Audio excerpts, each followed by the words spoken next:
Okay, good evening. Well, I don't think I have sound. There we go. Good evening. Welcome to our city council meeting this evening for Wednesday, May 24th. We'll get right into it tonight with a Pledge of Allegiance by Chief Carr tonight. Thank you, Mayor. All please rise. Recite the Pledge of Allegiance after me. I pledge allegiance to the flag of the United States of America and to the republic for which it stands, one nation, under God, indivisible, with liberty and justice for all. Thank you. You may be seated.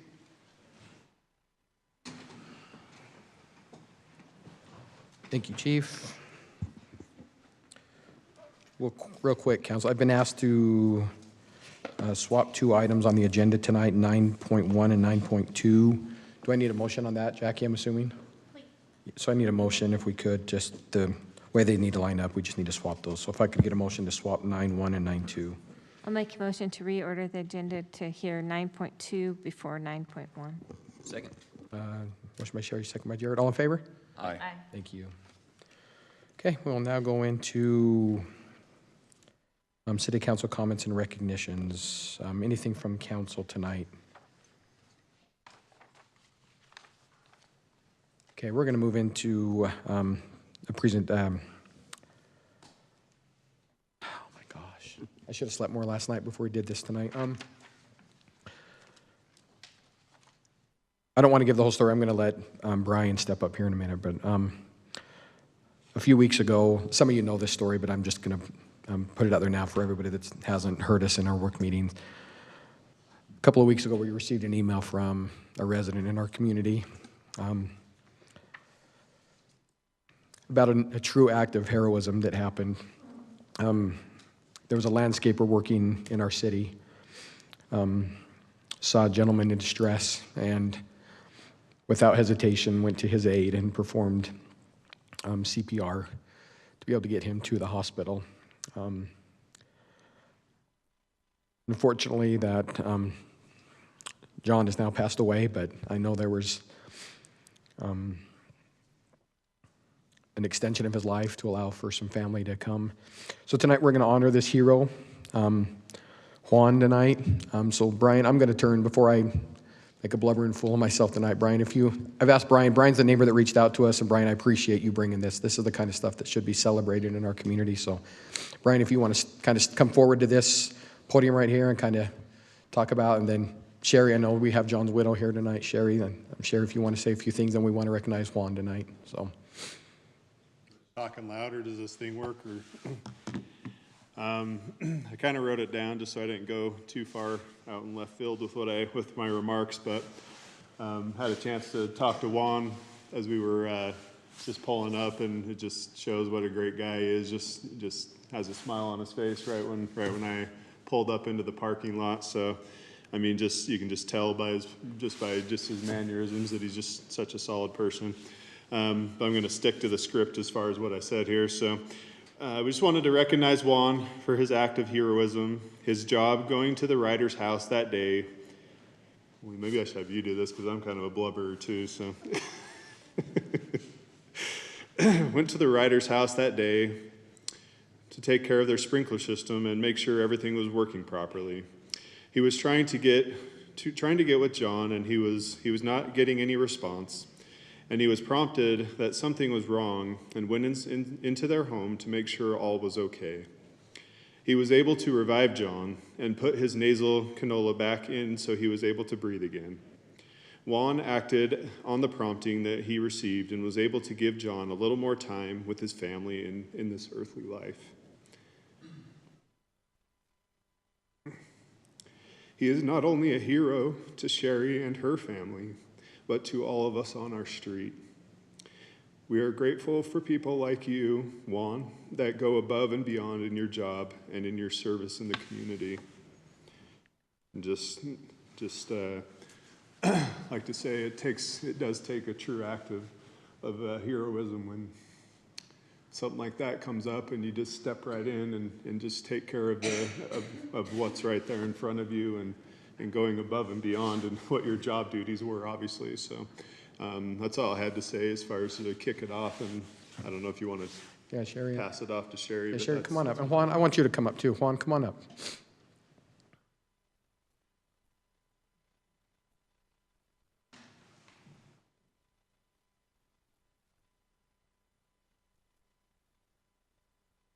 I too am going to read from a script because if I don't, it will be bad. First of all, I'd like to thank you for taking the time to recognize people that have made a difference in our lives and community. Last summer, I contacted Jill from Affordable Landscaping and explained our situation about John being sick and wanted to get our yard re-landscaped. Even though it was a huge undertaking, Jill agreed she would take it on, and she assured us that John's gift to me would be completed, which it was, and it is beautiful. The attitude of helping and giving is the environment of affordable landscape and evident in the people they employ. As stated before, on May 5th, Juan came to our house to start up the sprinkler system. While there, he came to the aid of my husband, who was in great respiratory distress. He helped him get his oxygen cannula back on, gave him CPR twice, got him back on his feet, called an ambulance, and contacted his home office to get a hold of me so that I could meet John at the emergency room, above and beyond. The situation didn't end the way we would have hoped, and John passed 2 weeks ago on May 10th. Because of Juan's actions, our 7 children who are scattered all over the country were able to gather with John before his passing. Even though he was traumatized, Juan finished the job and got our sprinklers working and saved our grass. We will be eternally grateful for his selfless actions. Juan, I speak for our entire family. Thank you for giving us a chance to say our final goodbyes. To John, you are our hero. Thank you.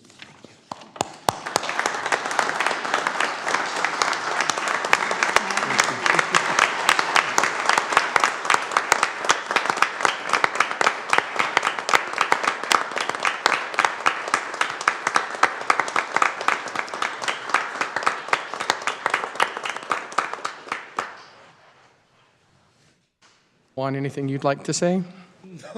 No? That's okay. We'd like to take a picture with you, Sherry, with your family, whoever, and the owners too. I mean, with the, whoever would like to, and Brian and you and your wife too. Come on up. Yep, everybody.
You good?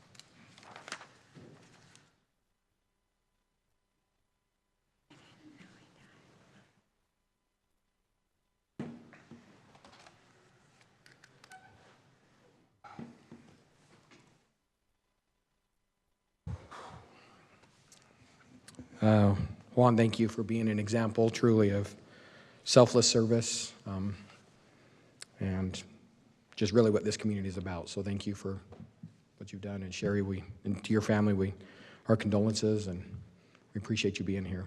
So with that being said, don't feel like you have to stick around. We always tell our guests that. Don't feel like you have to stick around. You're welcome to, but this is the highlight of for sure. So thank you for being here, and thank you. Appreciate it. Good to meet everybody. Thank you.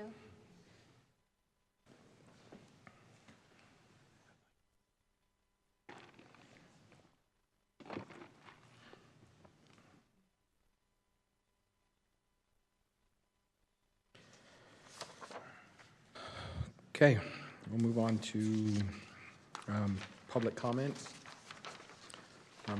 Audience members may bring any item to the City Council's attention.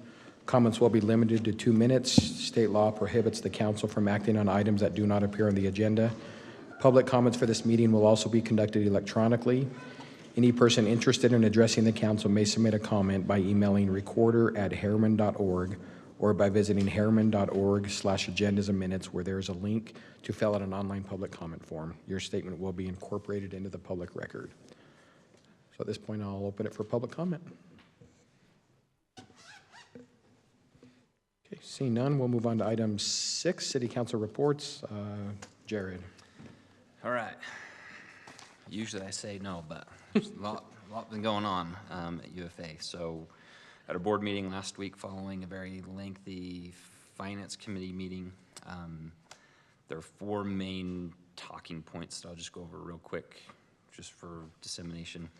One is I had mentioned earlier, is our rate increase, roughly what that will be. They're looking at 4.99% for the organization. Ours is that plus our increase in calls for service, so closer to 7%, which is what it should be. I don't really have any concerns with that.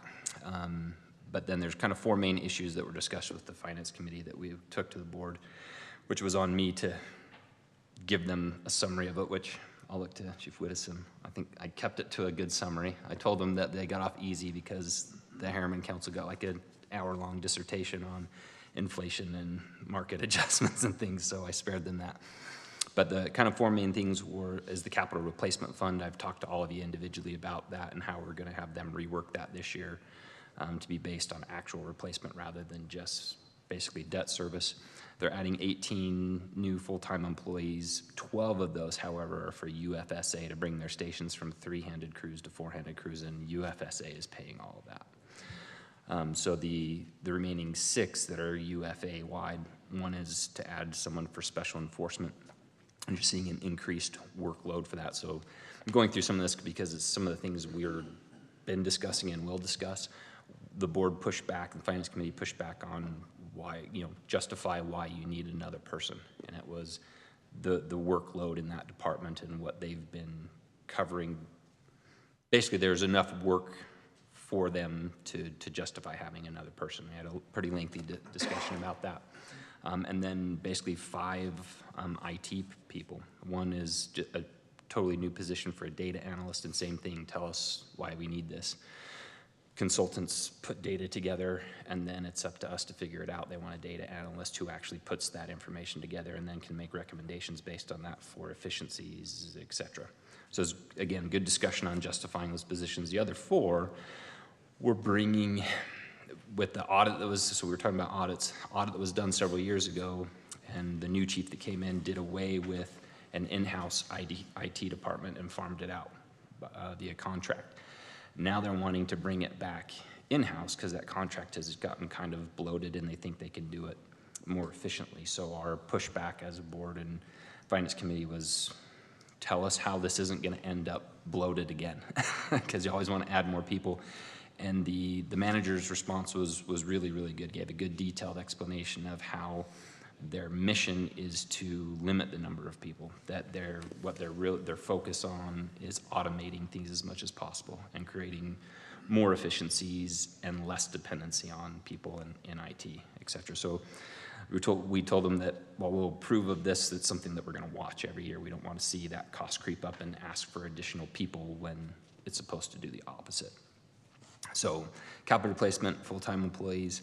Then they wanted to create a supervisor position. So it's not adding another person, but creating a supervisory position. And while we approved it this time, we had a pretty good discussion about how we're going to push back on those a lot more in the future. Because a lot of the justification was that we want to, quote, keep the good people that we have when they're leaving for basically a promotion at another agency. And response is, well, it needs to be more of a justification of why there's an increased workload, right, that justifies that and the revenues to support it, versus we just want to keep people. If we don't have that position, or if we have that position and it's filled already, I can't begrudge someone for wanting to go to another organization to better their situation, right? And when that person retires or leaves, then we have that position open and we have people to go to hopefully entice to come back. So I had a good discussion on kind of that almost the org chart, right? We don't want to become too top heavy and just keep adding these positions. It's only $17,000 this year, but there was one last year that was another $20,000 and so on, and you just end up with that. So those, and then personnel costs in general, right? So I mentioned government is the weirdest thing with this. COLA does not exist anywhere but government. Doesn't exist. Like in work for a bank, work for Home Depot, like you're lucky to get any kind of raise any year. There's no expectation of getting anything as a cost of living adjustment. The average is maybe 3 to 5% if you do get a raise of any kind. But we have a COLA, and then we have a merit, and we have a market, but somehow everyone gets all of them all the time. And we end up with this escalating cost, especially in government. So we talked about those things and how we intend to pull those apart a little bit more this coming year and take a look at them. With UFA in particular, the board has stated we have an aspirational goal to be in the top 3 compensated agencies, but that seems to have become an expectation. So we want to make sure that we reel that back in and say we've done what we can with that. We've kind of topped out with people's ability to pay. We need to kind of reset this expectation and dig into these components a little bit more and make sure we're structured properly. So good discussion on a lot of the things that we're talking about here. After giving that kind of summary, you'll be surprised, and I'm going to look to Chief Wilson to back me up on this. They went through, after I gave that summary and a little bit of discussion, went through the board, any questions, and there was even one mayor, one board member who said that was the best. They said that was the most coherent, best summary I've ever heard of anything like that. In fact, I'm going to go back and listen to it again. And I said, would we please call my wife and let her know that someone wants to hear what I had to say again. So it was a good conversation. I really want to mention it here because it's a lot of the things that we're talking about. But I think we're in a good place. So we recommend approval of the current budget, but kind of giving them notice we're going to dig into some of these things for this next year. Perfect. Thank you. Jerry?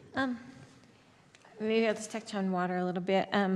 Obviously, had our water board meeting, but I was also able to attend the Envision Utah breakfast a week or so ago, and their initiative this year is really to focus on water. That's been the initiative from the governor, and they're really focusing on water. And one of the stats they shared, I can't remember how many millions of gallons will go into the Lake Powell this year, but out of the millions and millions of gallons that are going to go in this year, in this great water year that we've had, it'll only hit about 37% full.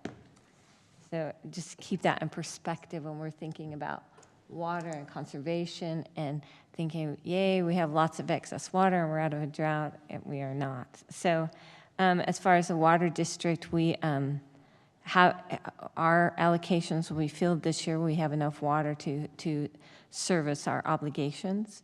But that being said, we still ask our residents and those people who utilize water to be conservation-minded, because even though we had a great water year, we can really squander it by not continuing to be really water-wise. So please continue with being water-wise. And maybe I was a little bit hesitant to mention this, but I will, just based off of some of the things that Jared talked about. I was able to go on a tour out to the treatment plant here in Harriman and go through that tour. We're putting some new filtration system and things in there for water, for cleaning the water and treating the water. It was great technology, and it'll help us to be very efficient out there. But we're having a little side note on fluoride in our water. Now, several years ago, the county residents voted to have fluoride put in our water, and so Jordan Valley is mandated to treat our water with fluoride. Now, there's a lot of reasons that people talk about fluoride being good, but the primary reason I believe that was directed that way was for kids who maybe wouldn't have access to good dental care because of financial situations, to make sure that they had access to fluoride. But if you think about, and I apologize, I've asked for these numbers and I will be getting them, but it costs a lot of money to put fluoride in our water, a lot of money. And we're watering our grass with it. We're flushing our toilets with it. We're washing our dishes with it. So it seems a little crazy to me that we're spending more money than it would cost just to give kids fluoride tablets, way more money.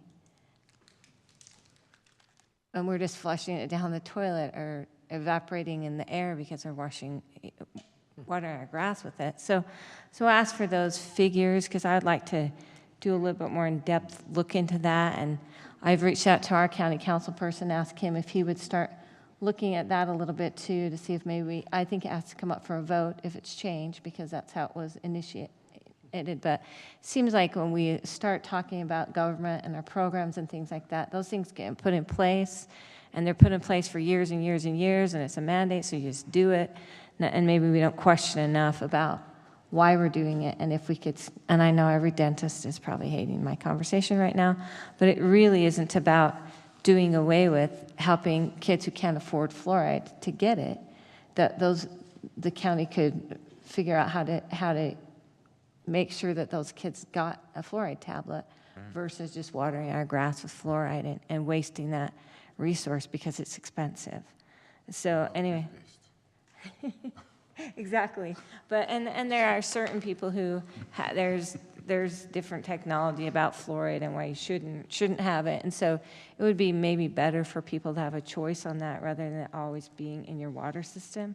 I'd be interested, sorry, your statistics, be interested to know how per capita, how many people actually drink their tap water now anyway. Well, and that was another issue that the person I was speaking with from the district said. She said the other thing too is how many children do you know that are guzzling tap water? And so are we really hitting the target issue, or should we scale back and say, no, we're not going to mandate this, and somehow otherwise provide the resource for children who have that need? Anyway, so hopefully we can get a little traction on looking into that. I know that, obviously there are some industries that promoted it in the first place because there is a need for some children to have that, and I'm not suggesting there isn't, but it seems like there's more effective ways to do that rather than flushing it down the toilet. Literally. Anyway, that's my report. Thank you. I was sick. I missed all my meetings. Apologize. Good. Glad you're feeling better. Yeah. Me too.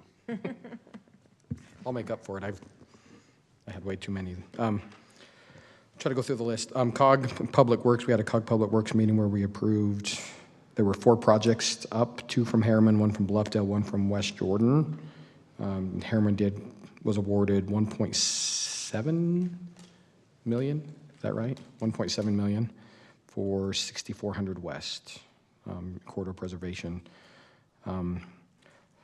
Also attended the groundbreaking today for the new hybrid school, they're calling it, over there north of Mountain Ridge, along with Mayor Staggs. That is up out of the ground already, and I think that's intended to open next year as an elementary school, 4 through 6. But challenges over there for sure. Regional growth flew in. Thursday was regional growth to COG to a discussion. I'm now on a homelessness task force. So mainly that's really what COG is focused on again. We're back through the process now of finding another temporary shelter for this upcoming winter. This year we have to have it in place by August 1st rather than later in the year. So we're going to have weekly meetings for this task force on finding a homeless shelter. And I think there was a lot of frustration in the room because there was only one building that qualified last year, one in the whole county that qualified. And by statute, it cannot be used again this year. So now we don't know if there's going to be any buildings, but now they're telling us to find another building. So I just feel like I just don't, again, like everything else, I don't think we're dealing with it head on like we need to. I think there's a better answer, but we're tasked with it as the COG now to find a shelter for this upcoming winter. So we'll see where that goes. I did want to mention, I always forget to mention these earlier, but I wanted to give hats off to staff and the Friends of Harriman Group for the Health and Safety Palooza from last Saturday. Tremendous success, a lot of people out. UFA was there, our police were involved. Thank you for your involvement. Just a huge, fantastic event with a lot of partners. It was a fun event, presentation. There were demonstrations this year, just a lot of, it seems like every year we just keep getting better and better with some of these things, so it was a great one. And then lastly, last thing I'll mention, I did want to, today I attended the last DARE graduation for the year. First year with Officer Jake Burns now, a new Officer Jake, but Chief, please extend our gratitude to Jake. He did you could see him even coming. I know he's done it before too, but he even came more and more into his own. You could tell every time we went to these. So they're done for the year now. We come back again but just, the song is still in my head tonight. But truly, hats off to Jake for the work he's doing and the support of that. So, that being said, we will move on now to consent agenda. Look for a motion, or Can I ask one question? we have to move it off first. I was instructed how to do that. If there's an item on the consent agenda that I want to discuss, the motion would be to remove it from the consent agenda for Correct. discussion. Okay, I'd like to just quickly make a motion, we remove item 8.1 from the consent agenda, just for short discussion. Second? Motion by Steve, second by Sherry. Do I need a roll call on that? Jared? Yes. Sherry? Yes. Steve? Yes. I'm gonna vote yes. I'll look for a motion on the consent agenda, just 8.2 then. A motion to approve the consent agenda with item 8.2. Motion by Steve, Second. second by Jared. Jared? Yes. Sherry? Yes. Steve? Yes. I'm gonna vote yes. Okay, now we'll come to 8.1. Steve? I'll let you As part of our discussion and approval of this, there were comments about some direction being given to Forest, and I just would like to hear just a quick comment on any update about that discussion, how that went, that kind of thing.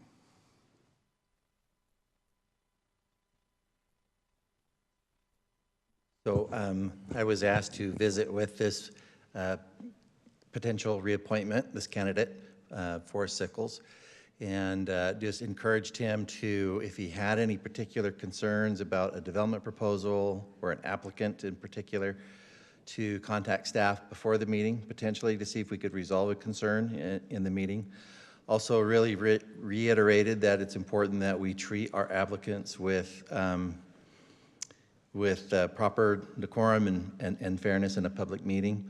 You know, again, we asked if he was interested in continuing to serve on the Planning Commission, and he was interested in doing that, and he understood that that was an important role to represent the city in a fair and impartial manner, and work with our development partners, you know, through the public process. I don't necessarily want to talk about it into a great detail, but one of the things we talked about was that this might be,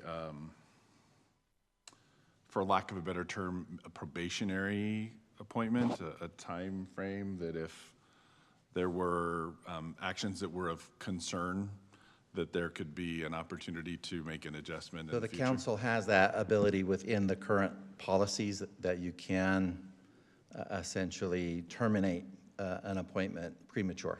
Okay, Yes. then that's all I need to talk Yep. about. I'm totally fine. Yeah. So I would make a motion to approve item 8.1. Okay.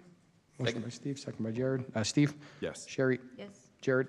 Yes. I'm gonna vote yes. That motion carries. thank you. Thank you, Steve. Move on to 9.1, or 9.2. Discuss consideration enter into a master agreement with UDOT for the extension of Mtn View Corridor. JB, good to have you.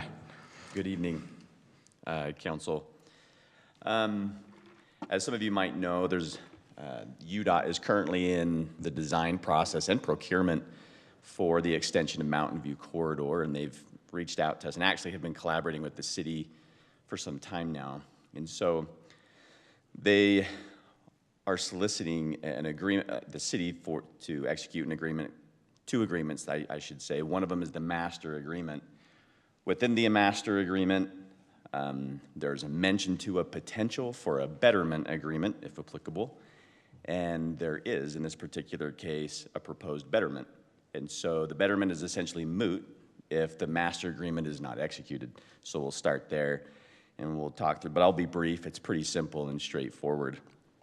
Again, that's the area of the extension, at least the portion that goes through Harriman City. The key points, among others, but the ones of which I'll just mention here are the ones that UDOT will pay for the cost of the project, of course. And then they've agreed to comply with Harriman City standards for the infrastructure that is Harriman City's. And that, of course, is like conflicts or any existing infrastructure that exists that is essentially in conflict with that, with their project. And then it's also in there, again, they mention the betterment, if it's applicable. And again, in this case, it is, and we'll talk about that later. And then Harriman City agrees to collaborate during the design and construction phase, which we have already begun that process with them. And then we will provide inspection for the city-owned infrastructure as it pertains to public works inspection. And that is essentially the key points, again, among other items within that agreement. It was in the staff report. And of course, we recommend to enter into that master agreement. And then option 2 obviously would be to not to enter into that agreement. I brought the agreement with me just in case there are any questions. Does the council have any questions for me at this time? I didn't have any. I have one comment. We have, like, for example, with the auto mall, there were unresolved small parcels of land that we went through a very lengthy, arduous process with UDOT to get answers and resolutions on certain things. Are there currently any other pieces of disputed parcels or land which we are working on a resolution with UDOT for right now? As in that project area? Or any other project area in our city, because it feels like we can move expeditiously to approve this to move forward a project that's important for UDOT and for us. But I'm not sure that that same level of attention and expeditiousness has been reciprocated to the city. It's challenging for me to say that we should enter into an agreement if we're not getting that same kind of feedback and responsiveness from our partners. So I guess I'm just asking in general, are there any outstanding agreements that we're still waiting on resolution for with UDOT right now?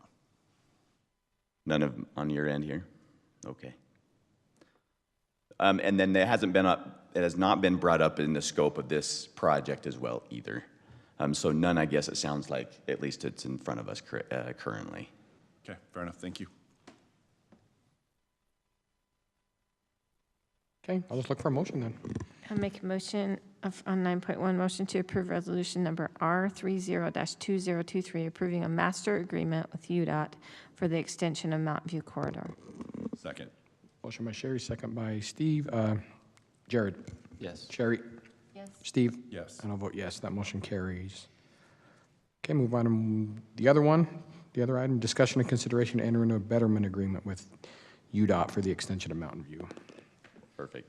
I will mention before I get started here that we do have some new information that was brought to the attention of Harriman City staff with communication with UDOT that has changed our recommendation, and I'll speak to that. First, I just wanted to point out what a betterment is. And again, a betterment is any upsize or a new improvement to accommodate a future infrastructure specific to Harriman City's request. That is a betterment. The item that you do not see on here that might be confused perhaps for a betterment is a trail crossing. That was originally a betterment but does not reflect on here because that trail is actually going to be paid for by UDOT and not the burden of the city. Again, betterments are the responsibility of the city to pay for, again, for any upsize or accommodation to future infrastructure. And as we were working with UDOT, there were two items that jumped out to us that needed to be included, or at least as far as bringing these items to the council, two items. And one of them was a redundant casing for a future water line.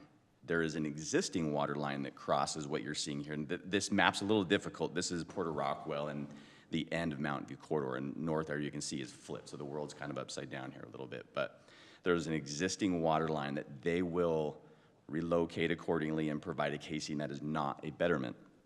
We are requesting what you're seeing here, which is that $180,000 is a casing, 16-inch casing, to accommodate a redundant feed that would go in parallel to that existing line.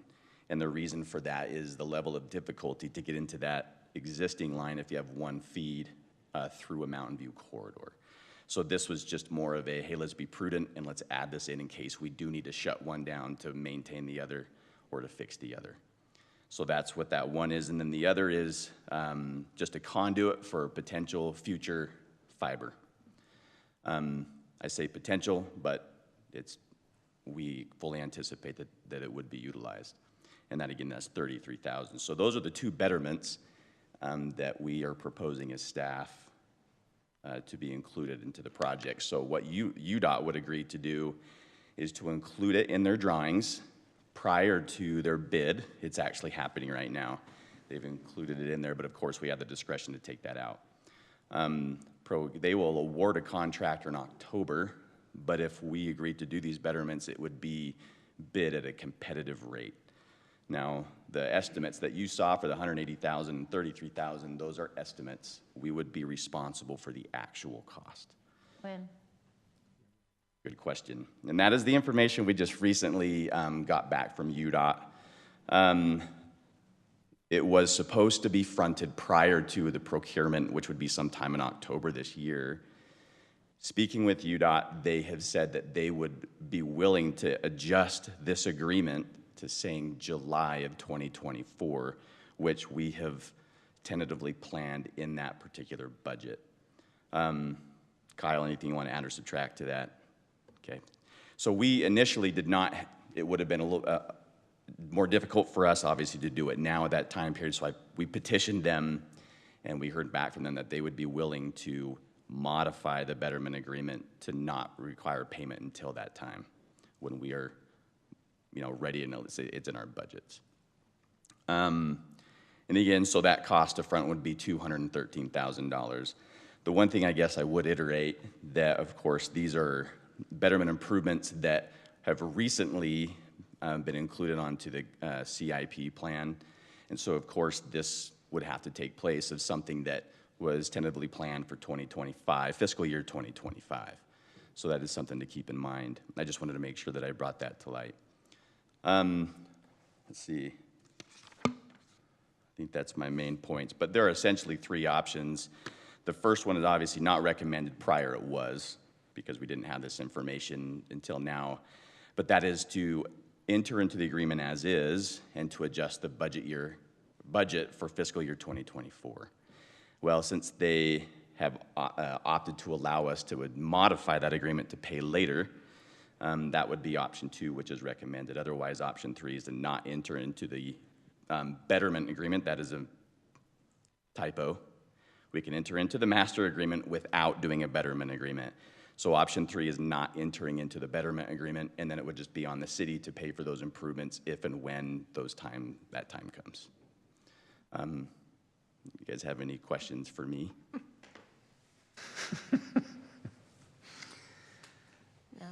Miss seeing you all the time. He wishes he could say the same. I did not say that. In a weird way, it is a little fun to be here, but The obvious questions are for, I guess, Kyle and Nathan, with our ongoing discussion is, so July 2024, that's the 2025 budget. Will we have those funds, and where will they come from? And then what doesn't get done because we're using these funds? So that's the discussion would have to take place as we build the 25 budget, the fiscal year ending 25 budget. Those are broken out, some between the general fund, some in the water, and we would have to bring the plan, and as we show you, we'll incorporate those. They may fit in already, or we may move projects out to make them work, but we will bring that as part, if you do this, we would bring that as part of that 25 discussion. So that was our goal, was to move it out of the current 24 budget we've been discussing and have it out a year, so we have more time to bring back information. Would it be paid for potentially, like the vault be paid out of potentially network financing that we have? And then the water line could be paid out of potentially water fund or other reimbursed or impact fees or something like that? I don't know if it's impact fee eligible. I would have to double check. That's a good question. I forget which one it was proposed, but of course we would have to check to see what percent would be eligible. It could be a combination of both enterprise and impact. The other thing too, I guess, is if we do enter into this agreement and we're working through the budget project, at what point can we say, don't do it? Where's the off-ramp? Good question. And it does not have to be done before October for that off-ramp. They can procure the contractor, they can have that in their contract. And in the master agreement, it does state that we can reach out to them. Obviously, it's got to be before they construct it. But I think to fine tune an exact time frame after that October one, I would just need to collaborate with UDOT. But for sure, we could do that anytime between now and towards the end of this year. Okay. And I would venture to guess, and I hope you don't quote me too much on this, but we could certainly have, they're not going to be, this procurement process does take a little bit of time, and I just don't know how long that would be, but it'd be maybe even to next year a little bit. Yeah. So my point is there's a little cushion for us if we went forward with this and said, plan for it, budgeted in there, because maybe the budget will be a little bit different when they come back with the numbers too. And then we can say, yes, we can find, this is what it will impact, this is what it won't impact, and we can make a better decision then, but this allows it to go forward. Yeah, I'd say I'd rather be on the freeway with that off-ramp than not be on the freeway at all without the option to. Yeah. You can do it after the fact, but these numbers, you'd probably add zeros behind them. Yeah. Oh, yeah, for sure. Yeah, honestly, it's something that we more or less have to do, right? It just adds to the pile of we'll figure it out later. Yeah. It's just something gets kicked down the road. Yeah. Another project. It's. Okay, well, look for the motion. That sounds like we're all. All right. I'll make a motion to approve resolution number R29-2023, approving a betterment agreement with UDOT for the extension of Mtn View Corridor. Motion by Jared. If I might amend that motion to include the modifications that you discussed under option number 2. Good catch, yes. Thank you. Yes. Yes. So amended motion. Okay, look for a second on the amended motion. Second by Sherry. Okay, Jared. Yes. Sherry. Yes. Steve. Yes. And I'll vote yes. That motion carries. Okay, future meetings. Next Wednesday night, a joint City Council Planning Commission meeting at 6. What time are we meeting? At 6? 6 o'clock. Next Planning Commission meeting, June 7th. Next City Council meeting, June 14th. Memorial Day breakfast. We want to mention that. Memorial Day breakfast, Monday morning. Time? 7. 7 o'clock. That's for the breakfast. The ceremony's at 9. At 9. And that's over at Main Street Park. The ceremony's at the cemetery. The breakfast is at Main Main Street. Street Park. Okay. Any other events in the Rodeo? rodeo? Yes. Next weekend. Yes. Next Friday, Saturday. And we have the top 3 bull riders in the world participating in I our saw they're rodeo coming. next weekend. Stetson and It's pretty cool. really cool. Can't wait. And then, that'll be before we meet again. The farmer's market officially starts on Monday, June 5th. Is that right? Yep, the 5th. June 5th. The farmer's market now joins the food trucks out front here. I think that's it. Look for a motion to go back to our work meeting. Oh, they're all right there. There's more events on the next page. The canvassing thing. Thank you. I didn't turn the next page. Declaration of candidacy period for Harriman City Council, opened June 1st through June 7th. 2 seats open currently. Okay, I think we hit everything. Okay, look for motion to go back to work meeting. So moved. Second. All in favor? Aye. Aye. Thank you, everybody.